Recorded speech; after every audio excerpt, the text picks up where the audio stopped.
This is another moment. Yes. And I thank God for everything. And I thank God for you, my listener or listener, for you sitting down and it's like, hey, you're listening to this. It's like you took your time to listen to this. I know God is doing something. And may God really reach somewhere you have never, may God give you understanding. We call it a heart understanding, maybe. It is called heart understanding. So let us continue from where we left. I think last time we were whereby now I have done my work. It's like a good job. I've planted some kales there, and it's like my kales and everything was like nothing. But the man is producing an engineer without knowing. Without knowing, and and a coming farmer to without knowing, a very good farmer without knowing. Exactly, and coming to my spiritual father, and we are talking, and it's leading me in a way that changed my attitude and the way I thought.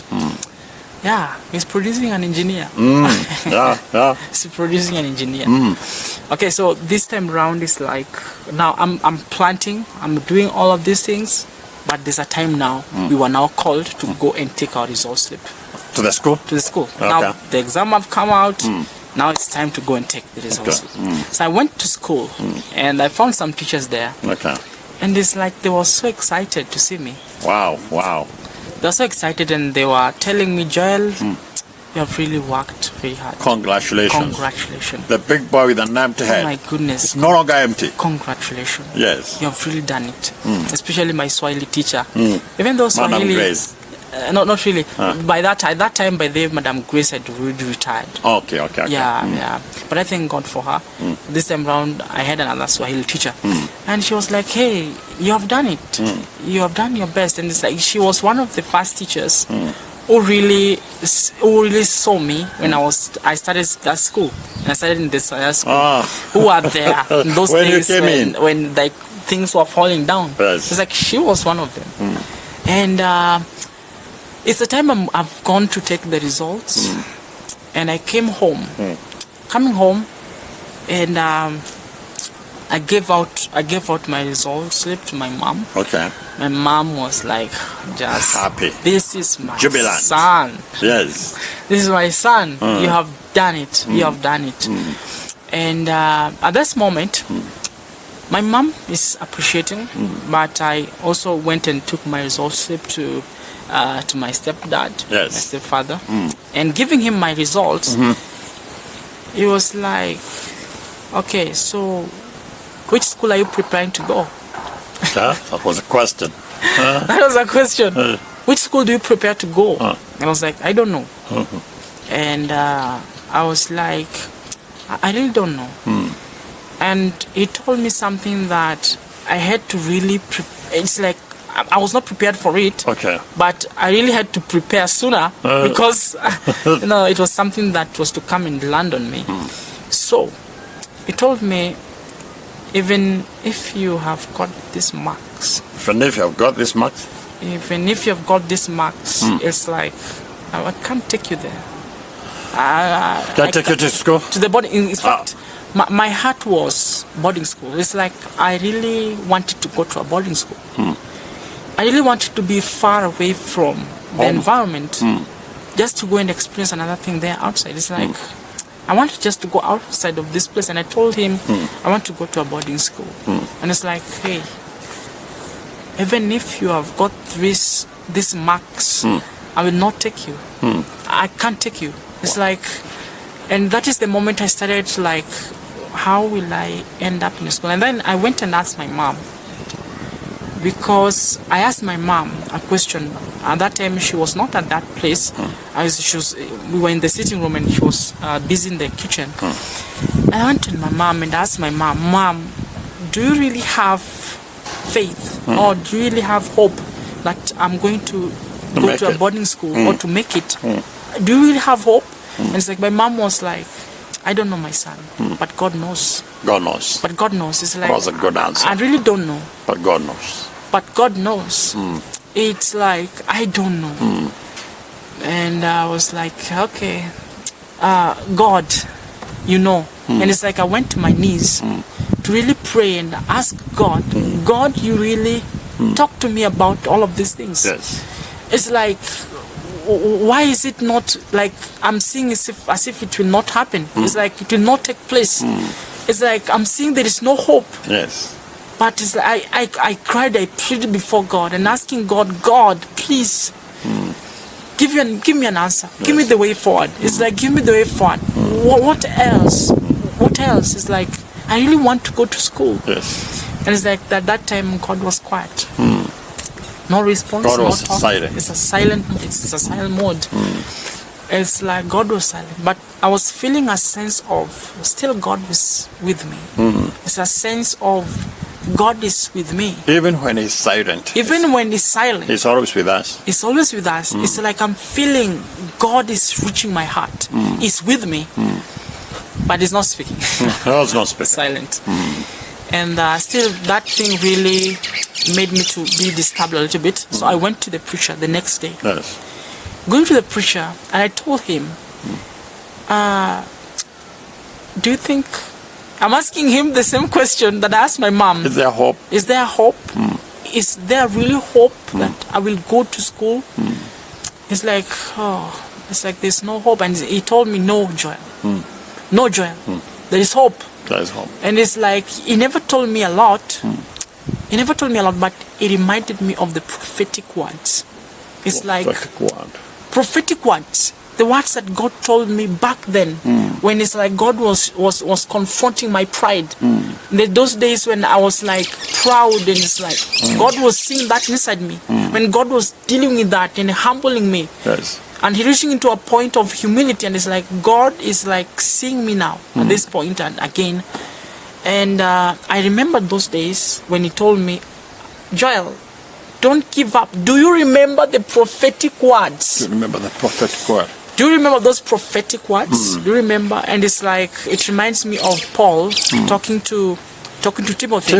He's telling him, just cling to those to the prophetic words. Then that were once spoken about you. And I think those ones really was to lead him to be able to finish a good journey. Yeah, and he to told fight them a that good battle. some of people Exactly. who have not taken care of those ones, they have shipwrecked their faith. They have shipwrecked their faith. But cling to those words. Cling to those words. And it reminded me. Do you remember those prophetic words that God said that you will study up to the highest level? I was like, yes. It gave me hope. Yeah. It's like now I'm feeling it. There is hope. There's hope. When God speaks, it's like he really tracks his words. Hope is only in God's word. It is only in God's word. Yeah. Yeah. Hope is only on God's word. Oh yes. There's nowhere else. There's nowhere You cannot else. clean on anything material. Exactly. Hope is based on God's word. Imagine. And I'm telling you the fact, it's like this word is so powerful. Cling into those prophetic words which were spoken about you. And then it's like you will fight a good battle. Yes. You'll fight a good battle. And I was filled with that hope. It's I'm like moving on. There is hope. Yeah. I went back at home, and it's like there was now no hope left for my mom. It's like she is also in a way that, like now she's like worried. How will my son study? Even though she gave me her word that God knows, she was a little bit worried. Mothers. The parent. Yeah, the parent. Parents are really always, worried about the children. And it's like she was like worried. How will my son study? How will my son proceed in life? And that thing disturbed her, because at that moment it's like she has no job. Like there's no job, and it was so bad. Now there's a time now in the same line. There's a time now we were listening. We were hearing the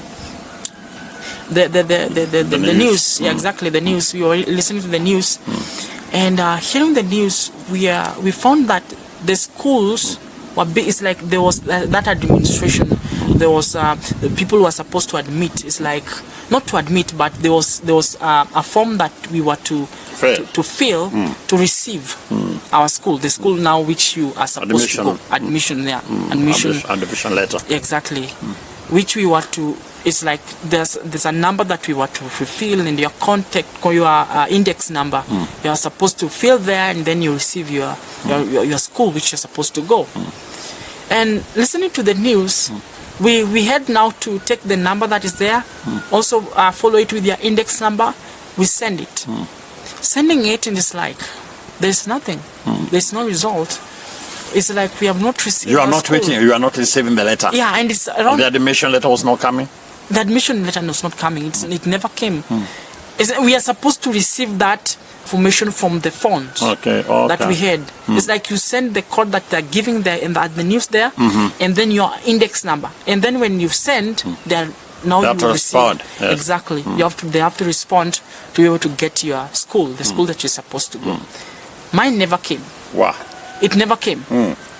And it's like we were asking ourselves, and it's December, it's almost getting to January. We are supposed to admit around January, going to school. It's Form 1 now. And it's like, mine has not come. And it's like now my mom said, okay, let us wait a little bit for school, but before that, we will try to push your dad to see if he will help us. I'm telling you, my mom really struggled, and struggling to really try to search for schools. Maybe to try to search for school, maybe admissions and whatever. But it really reached a point whereby my father really never cared about it. It's like he never cared about whatever we are doing. It's like he never cared about searching school and whatever, and asking whether my admission letter will come or whatever, the school I'm supposed to go. He never cared about that. It reached now January. The time now we are supposed to go to school, the time now we are supposed to admit. It's like, and the other students probably have already been admitted, and they have their letters, they prepared, they bought things, and they are already admitted. Yeah, they have been already admitted. And you're at home. I'm at home. No letter, no nothing, no hope. No nothing. No hope. It's like, okay, there was hope. In God's word. But in God's word. But now at this moment, it's like, you don't want to help us, but it have reached a place whereby now we are supposed now to push ourselves. My mom now had to start now to try searching for schools. Here now, my father is saying, I don't have that money and I will not take you to that school. Even if I have that money, I will not take you to that school. I'm not educating you. I'm not. Boarding school. You have a lot of work here at home. You have to look after these poultries. You have to be brushing for my shoes. So you have to go to a day school. You have to go to a day school to do all of these things. You have a work here. There's nowhere you are going. You have a work here, and that thing really, like, was bending a little bit my vision of going to the boarding school. I'm telling you, if a man has a vision, there's nothing will ever stop in life. Yeah, and without a vision, people perish. People perish. My people perish due to lack of visions and that knowledge. It's like at that moment I felt as if my vision is being bent, but I still stood and with my mom, and my mom is like now trying to search for schools. Yes. So she's trying to search for schools. One of the schools she found was I don't know, it's called Spotlight. School. Yeah, exactly. Yeah, she found that and she was given an admission letter. Coming with it at home, and she gave to my father. When he came at home now after job. Now looking at this administration letter, and it's like looking at that letter, he said, I'm not taking this kid to boarding school. In fact, the form you are giving me, I don't have this money to pay per term. I don't have. It's too expensive. I don't want this. And he rejected that letter. Again, my mom went to one of the school which was a little bit near to which was near to a little bit our home, but it was a boarding school. Okay. It was known as St. Teresa. St. Jesus. Yes, exactly. St. Teresa. And getting the form, she got the form, by the way. Getting the form, she brought it to my father. Again, he rejected that. He rejected that. It's like we are struggling. My mom struggled. Hoping against hope.